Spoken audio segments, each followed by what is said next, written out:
C'est un plaisir pour moi et un honneur éminent d'être là, d'être entourée vraiment par tous ces gens, certains que j'ai rencontrés, d'autres que j'ai rencontrés ici. Et c'est un plaisir particulier d'être à l'UGB et d'être à côté du professeur Mampenda, que j'ai eu le plaisir de rencontrer à Touba, autour d'un débat sur la laïcité, qui était très, très intéressant. Alors avant tout, je tiens quand même à venir en aide à mon grand frère Cheikh Oumar, en disant qu'il n'était pas là hier lors effectivement de la présentation de l'intéressante présentation du rapport de Millennials. Donc, et il n'a pas reçu les rapports. C'est Mansour l'a prévenu hier à 7h, donc je pense qu'il a quand même fait un bon job.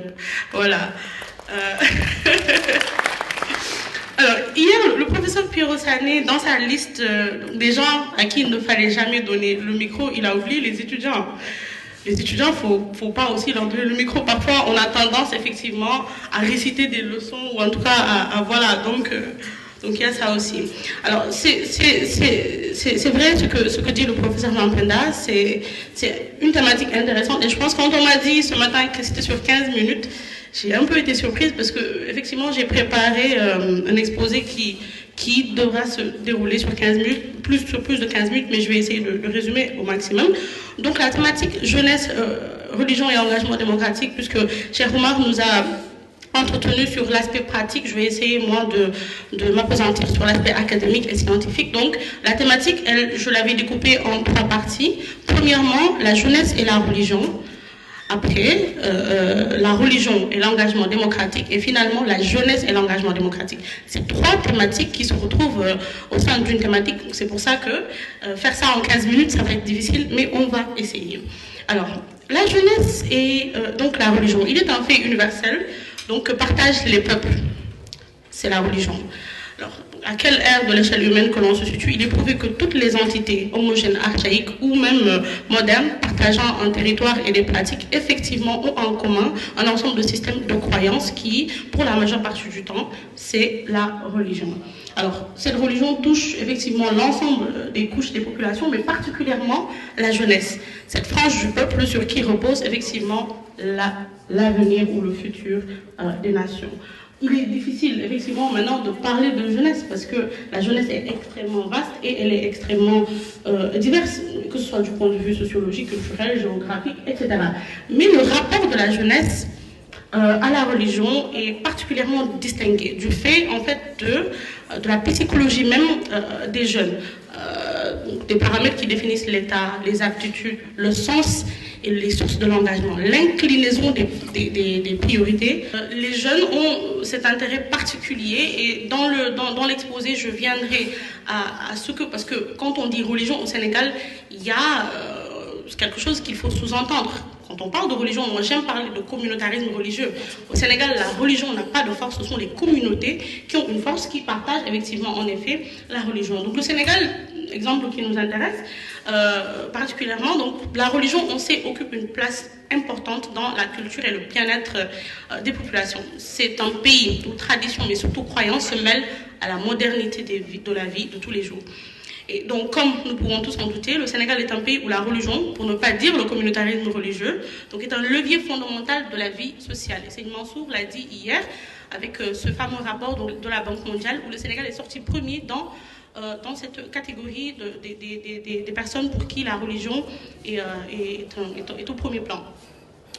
Et le rapport aussi nous a démontré qu'effectivement au Sénégal, les jeunes portent un intérêt exclusif et un intérêt très important à la religion. Alors pourquoi à la religion et pas à autre chose? Comme le disait le professeur, on va essayer d'apporter des réponses.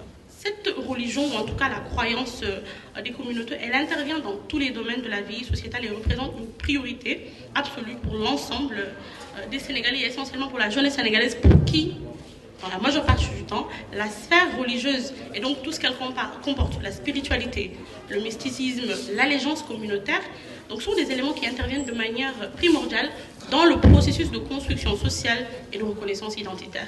Elle a parlé tout à l'heure des Chantakoun, du mouvement de Cheikh Mouloukara, des Moustachidines ou Moustachidat. Pourquoi les jeunes sont touchés effectivement par ces messages en priorité et pourquoi les idéologies socialistes de mon oncle Pierre Sané, les sociodémocrates de mon oncle Mamadou Diop Decroix, pourquoi les jeunes sont moins touchés par ces sensibilités. Alors, il faut savoir qu'il y a une dimension très importante au Sénégal, c'est la force des communautés religieuses. Et dans cette force des communautés religieuses, on retrouve ce que moi j'appelle en fait la force des signes. Aujourd'hui, en se baladant dans la rue ou à l'université, 2 jeunes ou 3 jeunes qui viennent, on pourrait, juste par rapport à l'habillement, ou en tout cas aux signes qui se reflètent, dire celui-ci est un mouride, celui-ci est un tidjane, etc. Donc, les jeunes tiennent à ce qu'effectivement, à s'assimiler, ils le démontrent, donc ils s'acceptent comme tels, ils sont assimilés et effectivement, les communautés jouent un rôle donc très important dans leur vie de tous les jours. Comme je vous ai dit, c'est une étape importante de construction sociale et de reconnaissance identitaire. On se reconnaît à travers sa communauté. Et donc c'est important de rappeler qu'au Sénégal, l'islam donc on est 97 je pense, je n'aime même pas dire ça, moi j'aime dire qu'on est presque 100% de croyants, spécialement de monothéistes. Donc ces communautés-là, aujourd'hui Touba, Tivaouane, Popongine, constituent effectivement des socles, constituent des terroirs importants et on va voir ça dans la partie religion et engagement démocratique. Mais je voulais vraiment m'appesantir sur ce fait que les communautés au Sénégal jouent un rôle déterminant. Donc, la mise à distance du religieux n'est tout simplement pas possible dans l'exemplarité du Sénégal. Les religieux jouent un rôle déterminant dans la vie politique. Aujourd'hui, la visite du Khalif général des Tidjanes, du Khalif général des Mourides, est une condition sine qua non à l'acquisition du pouvoir. Un candidat qui veut devenir président de la République, il va obligatoirement aller s'accroupir devant Cheikh Sidi Martar ou devant Cheikh Ahmed Tidjane Al Maktoum. Alors pourquoi après maintenant l'acquisition du pouvoir, l'on veut mettre à distance le religieux en disant oui, la laïcité, je l'ai toujours dit, je vais terminer avec cette partie, la laïcité sénégalaise, oui. Parce que si on parle de politique, d'engagement politique et de religion, sans pour autant parler de la laïcité, c'est comme parler du Tchèp sans parler du Tchèp. Donc il faut parler de la laïcité. Pour nous, le Tchèp c'est la vie et tout ce qui est dedans. Donc la laïcité sénégalaise, oui, c'est-à-dire un ensemble d'éléments interdépendants qui vont essayer de justifier, qui vont mettre en place une homogénéité de vie entre la diversité culturelle et religieuse. Mais une laïcité qui met à distance le religieux de la sphère civile et politique. Ce n'est pas possible au Sénégal. Si on veut le faire, il faudra mettre à distance les religieux avant l'acquisition du pouvoir et après l'acquisition du pouvoir, mais pas l'un sans l'autre. Alors, pour avancer rapidement, puisque l'heure avance vite, la deuxième partie de cet exposé va donc se concentrer aux religions, donc à la religion et à l'engagement démocratique. Alors, Yves Le Dur, lorsqu'on disait la religion a-t-elle sa place en démocratie, c'est une question que je déteste, parce que pourquoi ne pas dire la démocratie a-t-elle sa place dans la religion? Yves Le Dur disait qu'il ne fallait jamais se demander si la religion a sa place dans la démocratie. Il fallait tout simplement, pour un problème, donc un souci d'équité, dire la démocratie est-elle compatible avec la religion? Et je vous dis oui, la démocratie est compatible avec la religion. Parce que quand nous regardons donc l'état du monde, nous constatons que les régimes, qu'elles soient démocratiques, peu démocratiques ou même non démocratiques, dans ces régimes, la religion joue un rôle considérable dans la vie des hommes qui y vivent. Donc, dans bien des cas, la religion occupe une position dominante de point de vue politique. Et j'aimerais ici aussi venir vous donner l'exemple, elle parlait tout à l'heure d'un article que j'ai écrit, que j'appelle la théorie du khidma. J'ai essayé d'interpréter la khidma, une notion énoncée par Cheikh Ahmadou Bamba, comme une théorie politique où la main invisible d'Adam Smith à la main invisible de Cheikh Ahmadou Bamba, où j'ai essayé de mettre en adéquation un peu certaines positions de Cheikh Ahmadou Bamba vis-à-vis de la sphère économique. Donc, il y a un particularisme sénégalais en termes d'engagement politique. Aujourd'hui, et le professeur l'a si bien dit, à l'Assemblée nationale, on retrouve beaucoup d'hommes religieux. Il y a des partis, Bisdouniak, le PVD, d'autres, des gens comme l'imam Alioune Sall, etc., qui ont une certaine influence en politique. Alors, pourquoi cet avènement? Tout simplement parce que les choses ne sont pas statiques, les choses évoluent, et l'islam évolue, les principes islamiques, effectivement, évoluent dans le bon sens, et les pratiques évoluent. Donc, il faut savoir qu'au Sénégal, avant, les religieux eux-mêmes s'étaient mis à distance. Et quand on dit, par exemple, oui, c'est parce que dans ces années-là, maintenant, les khalifs et les politiques, non. Dans Rythme, un livre écrit par Aziz Maké Madjalis, il parlait de l'approche collaborative de Serigne Fallou et de Senghor. Et l'approche participative, maintenant j'ajouterai, de Serigne Cheikh Gaïndé Fatma et de Abdou Diouf. Ceci, je ne pourrais pas développer l'ensemble de ces éléments, mais depuis jadis, il y a une interférence entre le religieux et la politique. Donc on ne peut pas différencier ces deux domaines, c'est justement pas possible. Donc pour juste dire quelques mots sur cette rythme qui est pour moi la vision politique de Cheikh Ahmadou Bamba et où j'ai décliné plusieurs étapes. Donc le fait de respecter effectivement cette notion de rythme va nous aider à régler beaucoup de soucis. Je pense que je remettrai ça aux organisateurs dans le cadre du besoin. Donc, Cheikh Ahmadou Bamba, lui, quand il est venu pour imposer une vision et un projet de société, il a trouvé une situation de caste au Sénégal et il a mis en place donc, cette notion de rythme qui s'appuie sur la force du travail. Donc, qui met le mouridisme, effectivement, est assis sur deux jambes. Le premier, c'est le travail, et l'autre, c'est la crainte révérentielle. Le travail est donc une condition sine qua non, effectivement, dans ce principe du rythme que moi, je considère comme une vision politique de Cheikh Ahmadou Bamba. Il a eu une vision politique avant de partir en exil, et même après d'être venu, ce sera trop long. Je ne pourrais pas développer tout ça, mais lui-même a encouragé les gens à effectivement se mêler dans les affaires de la cité pour pouvoir apporter leur pierre à l'édifice. On ne peut pas se dire oui, on est religieux, et comme l'a dit Cheikh Omar, moi aussi j'ai comme une casquette religieuse, et aujourd'hui il faut se départir de ces casquettes, avoir une casquette généralisée et homogène qui pourra nous permettre de puiser dans ce côté religieux et dans l'autre côté pour pouvoir effectivement mener à bien des missions. Rapidement, la jeunesse et l'engagement démocratique. Le rapport a révélé que les jeunes ne s'intéressent pas en politique au Sénégal. Je ne dirais pas qu'ils ne s'intéressent pas à la politique, parce que trouver deux jeunes dans le coin, s'ils ne parlent pas d'autres problèmes de société, effectivement, ils sont dans la polémique, dans Macky Sall, etc. Mais ce sont des débats qui ne sont pas approfondis, ce ne sont pas des débats appuyés sur des sources, etc.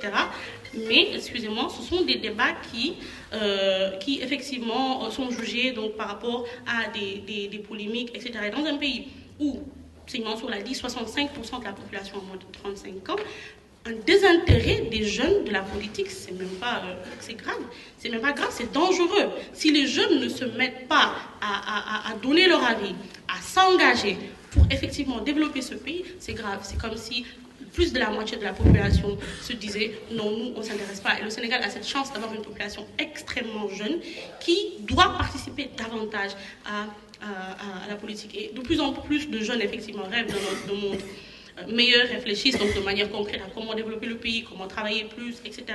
Mais dès lors que cette volonté doit maintenant se traduire à la participation, donc la concrétisation de ces pensées en action tangible, en rentrant dans une formation politique, il y a un désintérêt, il y a un frein, il y a un blocage. Pourquoi les jeunes sont bloqués d'entrer effectivement dans les partis politiques? Le problème, il ne faut pas chercher de midi à 14h, ce sont les dirigeants de ces formations politiques. Il y a, et c'est par ça que je vais terminer après, l'élément de confiance et d'espoir. Les jeunes s'intéressent à la religion parce qu'ils ont espoir, parce qu'ils ont confiance, parce que pour eux, la religion, les communautés, c'est un investissement durable et solvable. Et autre chose aussi que j'aimerais dire, c'est le renouvellement générationnel. J'ai rencontré un jeune lors d'un débat en Norvège, il me dit « Mais pourquoi je m'intéresserai à la politique? Les gens que je vois sont là depuis que ma mère est née.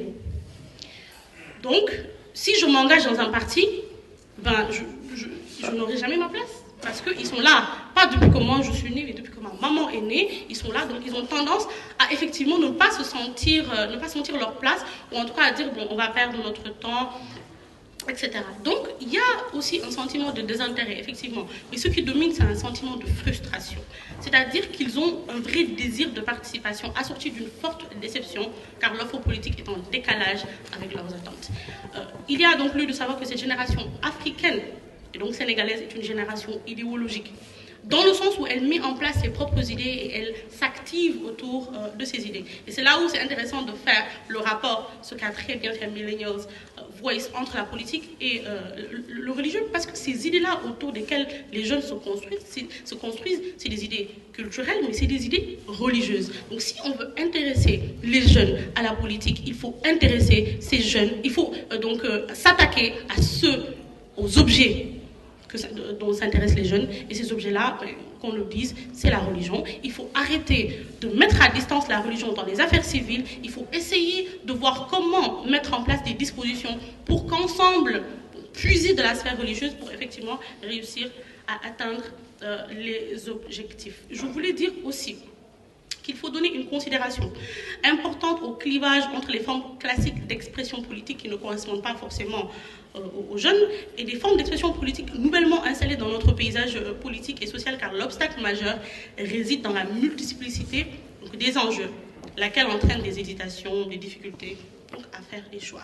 Un engagement, par définition, est quelque chose, effectivement, de durable.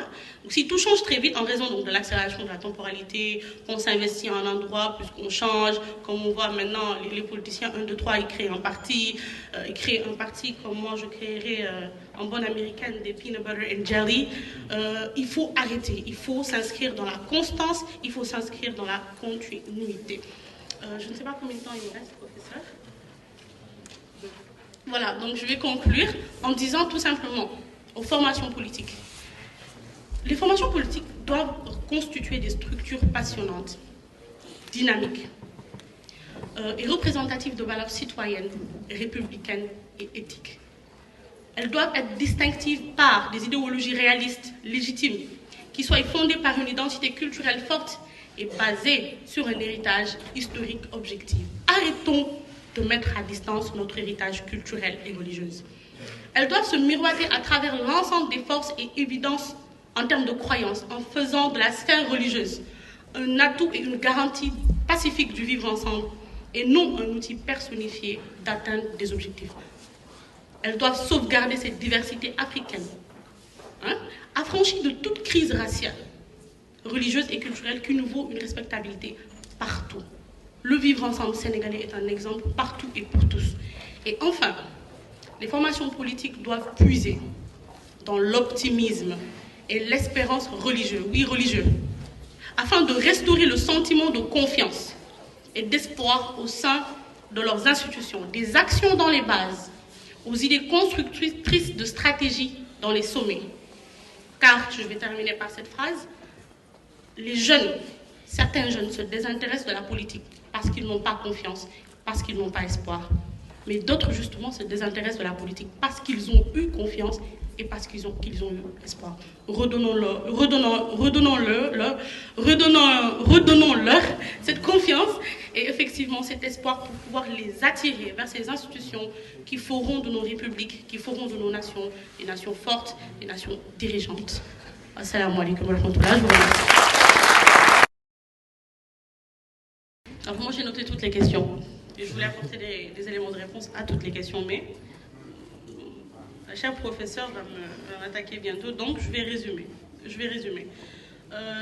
Mais il y a certaines questions sur lesquelles il faut que je réponde. Et je vais commencer par celle de ma sœur Aïda. Quand elle dit laïcité et ce mot accroupir, mais effectivement, et ça je vais juste répondre par te dire, Aïda, en 2019, soit candidate aux élections présidentielles, va partout, en omettant Tiwawan, en omettant Touba, en omettant les archevêques, et on verra ton résultat, on en reparlera. Tu ne passeras pas. Donc ces personnes-là ne peuvent pas être considérées comme des citoyens normaux. Et moi je suis d'accord sur l'élément de l'institution. C'est l'institution. On considère Touba comme une institution, parce que quand Macky Sall, candidat, va à Touba, Macky Sall s'assoit par terre. Mais quand Macky Sall, président, va à Touba, Macky Sall s'assoit au même niveau que le Khalif. C'est le respect de l'institution et c'est important. Maintenant, quand tu parles des femmes, la première femme qui a animé l'une des plus grandes conférences religieuses devant la mosquée de Touba, avec une présence de plus de 500 personnes, une représentation du Khalif général des Mourides en face, du porte-parole du Khalif général des Mourides, cette personne est en face de toi. Donc les femmes effectivement, on joue un rôle considérable, et l'honorable député Aïssata Tall Sall est là, qui constitue, en tout cas, pour les jeunes femmes que nous sommes, une source et un exemple dans son dynamisme, dans le sens de l'engagement politique et démocratique. Donc, effectivement, les femmes sont présentes dans ces sphères religieuses. Et quand tu parles du paradis Aïda, que les religieux promettent aux hommes le paradis, je pense que cette question, il ne faut pas le poser aux religieux, il faut poser cette question à Dieu. C'est Dieu qui a promis aux hommes le paradis avant que les religieux le fassent. Les hommes religieux interprètent des textes sacrés, coraniques, bibliques, etc. Donc, ce n'est pas la religion dont on parle, c'est les valeurs incarnées par les religions. La sagesse, hein, l'optimisme religieux. Il y a une étude qui a révélé que le suicide et l'euthanasie, des choses comme ça, se font rarement par des personnes croyantes. Donc, l'optimisme, etc., ce sont des valeurs que nous devons puiser du religieux et donc mettre en adéquation avec la politique. Monsieur Felwine, qui a, et je pense que Cheikh Omar a bien répondu à cela, c'est tout simplement ce que j'allais dire.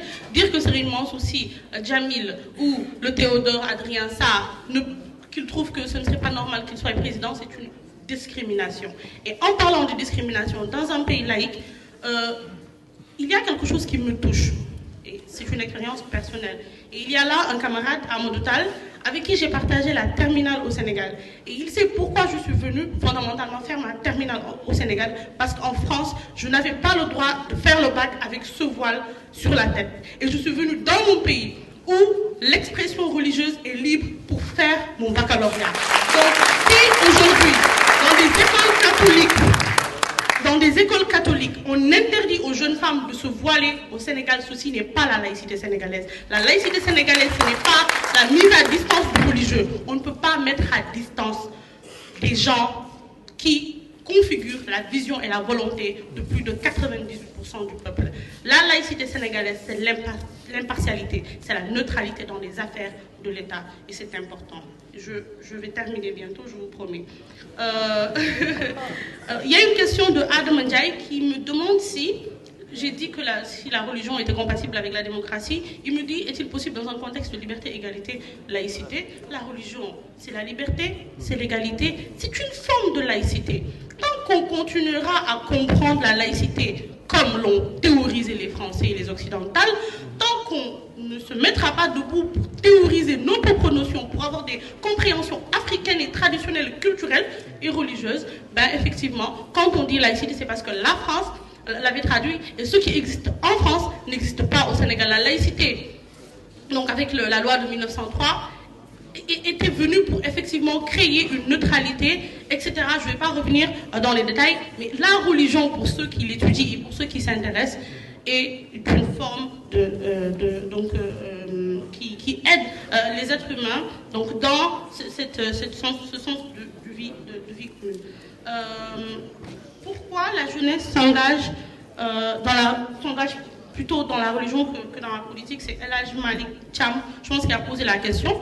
Tout simplement parce que je l'ai dit dans la fin de mon assertion, il y a une source d'espoir et effectivement d'optimisme que les valeurs religieuses, du moins pour moi, incarnent. Et c'est pour ça que les jeunes s'intéressent effectivement aux questions de religiosité. Serigne Fallou Mbacké a parlé donc de la démocratie, etc.